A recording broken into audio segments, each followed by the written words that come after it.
order for purposes of our continued sets of hearings on the governor's proposed 2016-2017 general fund budget request.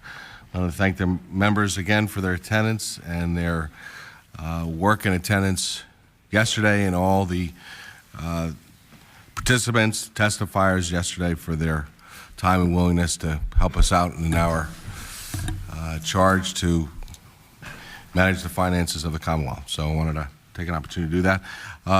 We will start today with the Department of Environmental Protection. With us today is the Honorable Secretary John Quigley. John, thank you very much. Good morning. Mr. Secretary. Thank you, Senator Udicek. Standing Committee Chair, Senator Udicek. Thank you, Chairman Brown. Good morning. Good morning. Secretary Quigley. Let me start by thanking you and the Department, especially Mike Korb from the Bureau of Abandoned Mine Reclamation in northeastern Pennsylvania, for your response to the Jeansville mine fire in Carbon County. Over $9 million was secured to combat the Jeansville mine fire through the U.S. Federal Abandoned Mine Land Grant Program. We appreciate those dollars, and we recognize that both state and federal resources are limited. Regrettably, as you know, Jeansville is not the only mine fire in northeastern Pennsylvania, not the only mine fire in Pennsylvania. In addition, there are many other legacies of coal mining throughout Pennsylvania that we must address. There are countless projects. In light of that, I have two questions centered around the fact that the federal abandoned mine reclamation fee is set to expire in 2021. What is the department doing to further that authorization, to fight for that reauthorization, and what is the department's contingency plan should that not be reauthorized? All right, well, Senator, first, I want to thank you for your continued leadership on this issue and your interest. I know you've been on site with our staff in Jeansville and throughout your district, and you've always been a vocal advocate of this issue. Where we stand is that we will get in the current fiscal year about $42 million of abandoned mine funding. $9 million of that will be transferred to the fund that we use to support treatment facilities, so the kind of the trust fund that we are amassing. We will receive this year an additional $30 million in a pilot program from the Office of Surface Mining for abandoned mine projects, reclamation projects that have an economic development component. And we've identified a preliminary list of targeted projects throughout the state that we think will provide the biggest bang for the buck, get rid of some of the biggest problems, and create economic opportunities in a number of communities. There's also in Washington a proposal for a Reclaim Act. Forgive me, I don't know what the acronym stands for. I know that Representative Cartwright is among the sponsors of that. That would provide $1 billion, advance $1 billion in funding from the trust fund over 5 years, such that Pennsylvania would receive between $65 and $70 million a year for 5 years to accelerate mine reclamation. So we're all over that and are developing preliminary lists. And interestingly, I know that as quickly as we reclaim a site, we're out in the field with stakeholders and we identify additional sites. So the inventory continues to move. So the continued health and viability of that program and maintaining that fee after 2021 is of essential importance to Pennsylvania. And we are deeply engaged with the Office of Surface Mining, with our congressional delegation, with the Commonwealth's representatives in Washington. The governor is personally involved in those conversations, and he is doing everything that he can to make sure that that fund remains viable and indeed grows, so that we can get more of these projects taken care of, put out the mine fires that we see across the Commonwealth. Thank you. Staying on the subject of coal, I learned this week that one of the waste coal plants in my district in Carbon County, Panther Creek, is curtailing its operation, laying off 27 employees. Not only are these great jobs, they're also great for the environment in terms of the reclamation that the private sector has done in northeastern Pennsylvania. What is the administration doing, recognizing the energy marketplace and many of the other regulatory challenges facing our waste coal industry, that you have the confluence of these two events, potentially losing federal dollars if we do not reauthorize the AML program, and the threat to the waste coal industry in Pennsylvania. What is the administration doing to deal with this threat to the waste coal industry? Great question, Senator. And as you know, these facilities are incredibly important to the Commonwealth. They provide immense economic and environmental benefits to the state in terms of cleaning up and restoring water quality and water supply in Pennsylvania, and cleaning up the scars of abandoned mine lands. They are incredibly important assets to Pennsylvania. So we're doing a number of things. When it comes to the imposition of federal rules, like the cross-state air pollution rule, which would have a significant cost impact on these facilities, we have advocated very strongly in our comments to the federal government that these facilities need special consideration. That thinking is part of our thought process relative to the Clean Power Plan. We are very much in support of and trying to figure out ways to maintain the viability of these facilities. I personally have been involved in some conversations with the White House and with the Department of Energy about potential avenues of additional support for these facilities, whether it's retrofitting some of these facilities with things like carbon capture and storage technology to create additional economic opportunities. So we're looking for every possible avenue to support these facilities. I do know that there has been legislation proposed here in the General Assembly for a tax credit of $3.50 per ton. While we do not have any official position on that piece of legislation yet, I can assure you we're watching that very closely. That the continued viability of these facilities is very important. And these facilities for Pennsylvania deserve special consideration.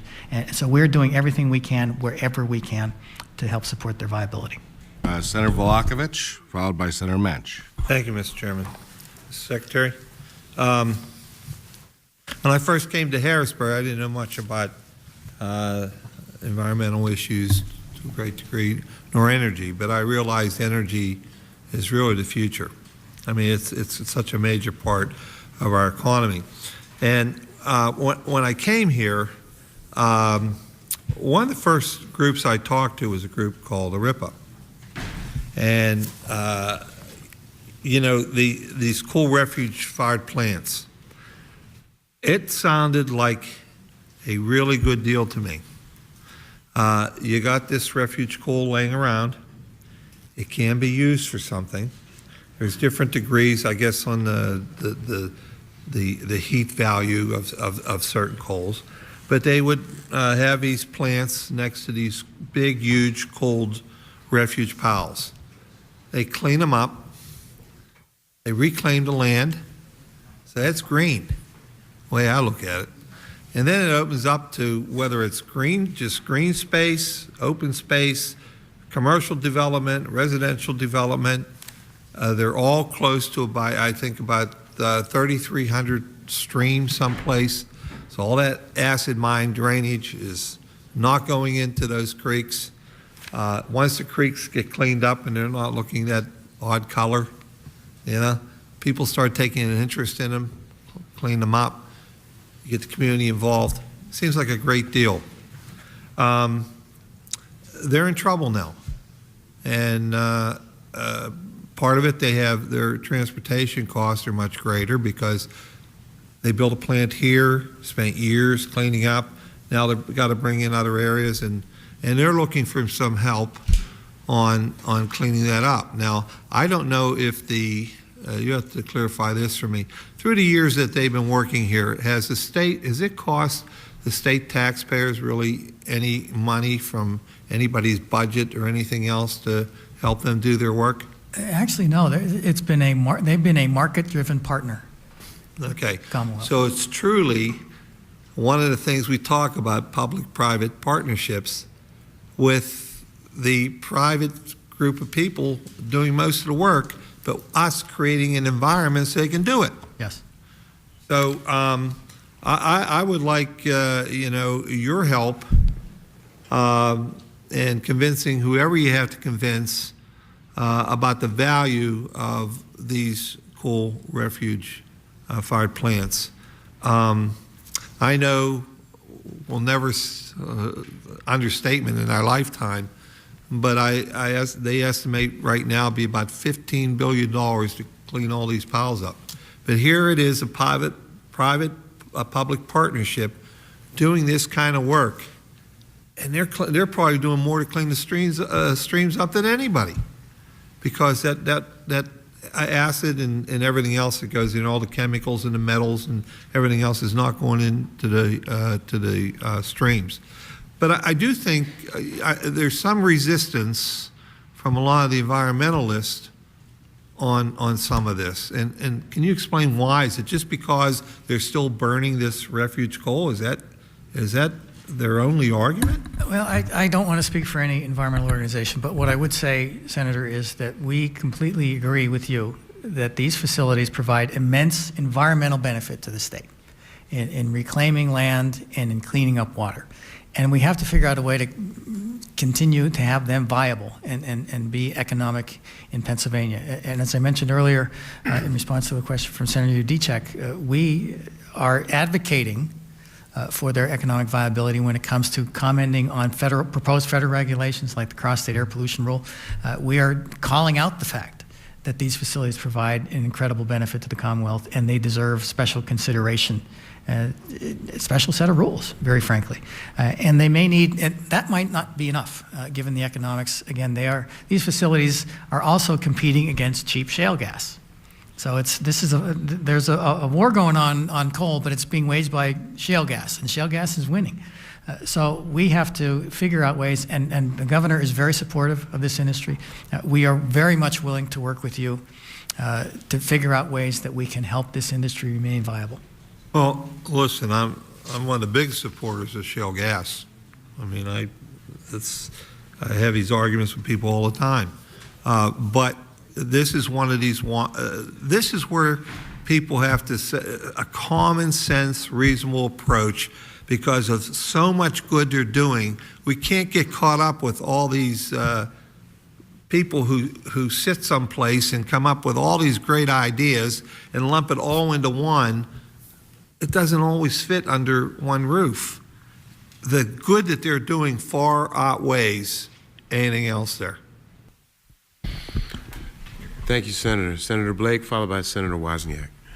Finally, on the issue of abandoned mine reclamation, I think this is obviously a big issue for me. It has been for a long time. We talked about it last year, and I think also appreciate your understanding of the value of these assets relative to the waste coal operators. I think Senator Don White has suggested a tax credit. Yes. I understand that these are tough times to consider those kinds of benefits as they impact the general fund, but if it adds to the arsenal of things that we can bring to bear to protect them from a changing competitive environment, we should consider it. Thank you.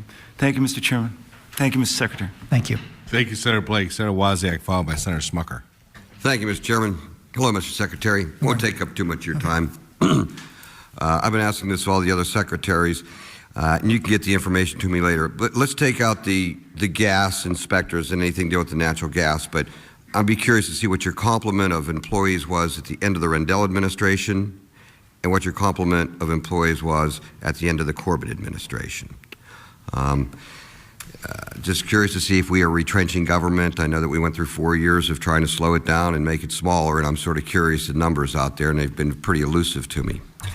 The other issue I'm concerned about, and it's been elaborated many times over here, I don't want to pile on, but it's my coal-fired power plants. Let's not expedite anything. Let's not do anything more than what the EPA is doing.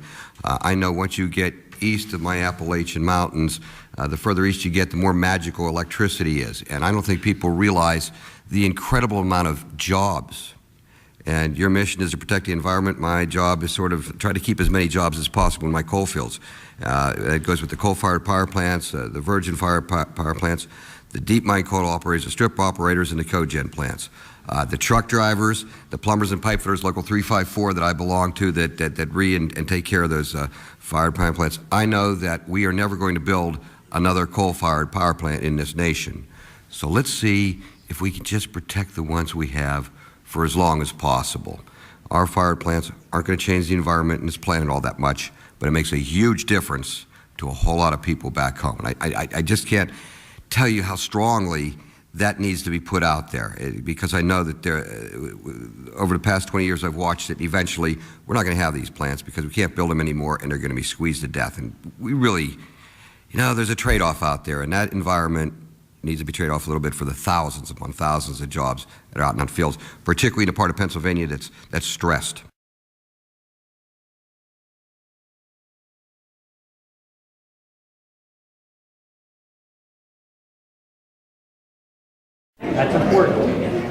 Good day. This joint meeting of the House Agricultural and Rural Affairs and Environmental Resources Energy Committees will come to order. Thank you, Mr. Chairman. Representative Tobash. Okay, great. But talk about the dynamic of coal refuse in the Commonwealth of Pennsylvania. We've got some plants right now that are closing down as we speak. We've got a whole lot of coal refuse on the ground in Pennsylvania, dressed in my neck of the woods, that flows into streams and then inevitably into the Susquehanna River and into the Chesapeake Bay. They are a major player in water quality in the Commonwealth of Pennsylvania, and I think at maybe the budget hearing over at the Senate, you mentioned the fact that you are mindful of the fact that this industry really is on shaky ground, and if we've got shaky ground there, we've got a lot of problems trying to meet these standards. What's DEP doing to make sure that the industry remains viable? Great question. Very quickly, we have been advocating for the continued economic viability of these facilities in all of our comments to EPA on a variety of rules like the cross-state air pollution rule. We have been working directly with ARIPA and individual owners of the plants to try to understand their economics. So we continue to look for additional ways that we can support these facilities.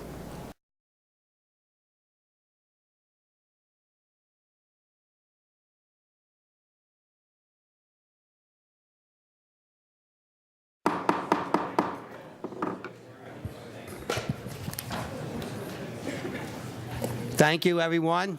Good morning. I'd like to reconvene the House Appropriations Committee budget hearings for the year 16-17. With us this morning is the Secretary of DEP, Representative Schweier. Moving on to a second topic, again, along that same lines.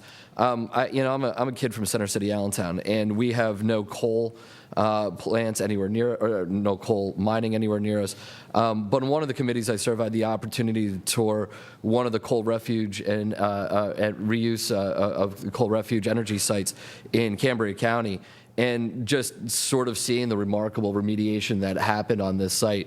I saw an active coal site, which was in the process of being mined for the use of the reuse of this energy. And then I saw a finished product where there were literally deer and butterflies on the site. It was a remarkable transformation of that.